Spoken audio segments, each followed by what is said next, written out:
Erin McKinney and Rob Curran got married last October, but their marriage celebrations didn't last long.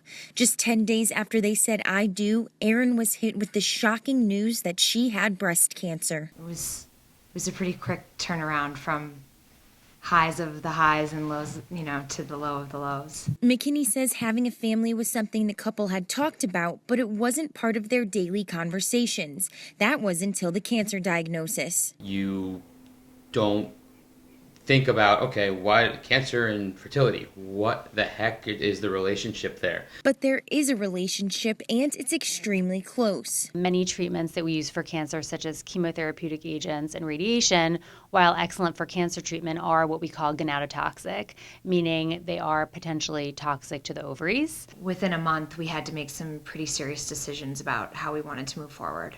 The newlyweds made the decision to go ahead with fertility preservation after speaking with Dr. Anat Brower at Greenwich Fertility and IVF. Currently, where it stands today, non-experimental access to technology revolves around egg freezing and embryo freezing. Our number one priority is to treat the cancer, but there are ways now to stimulate somebody to harvest eggs, to freeze them, to harvest eggs and create embryos and freeze them that will not delay chemo.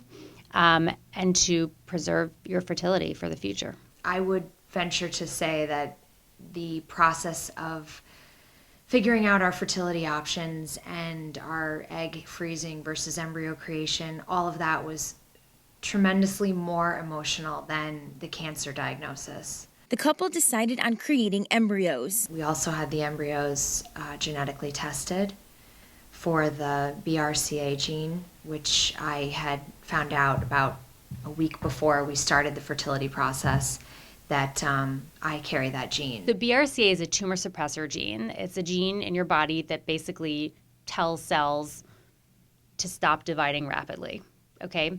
And when that gene has a mutant version of it, you don't have that control over your cells, and they start to get out of control and divide rapidly, which is a cancer. McKinney says it was explanations like these from the staff here at Greenwich IVF that helped her get through these very stressful and emotional times. They'll do everything they can to help you feel better. And fertility preservation is not just for women battling breast cancer. Any woman of reproductive age who is about to undergo chemotherapy, radiation therapy, surgery even that will remove their ovaries, should consider this. McKinney says she would recommend this process to anyone, whether it's someone battling a cancer diagnosis or a couple having a hard time getting pregnant. Knowing that we have that in our back pocket to look forward to after all this is over is hugely comforting and reassuring. McKinney says she finished chemotherapy in May and radiation back in August. She now has to keep up with medications and exercise and eat right,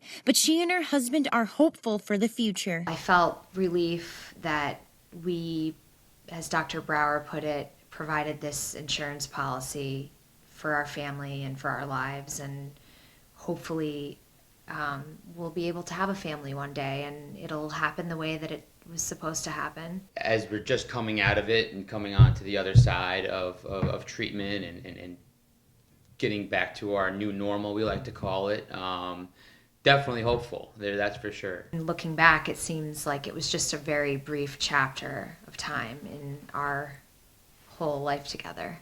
You can find out more information about fertility preservation at www.greenwichivf.com. Reporting for the Greenwich Sentinel, I'm Taylor Knight.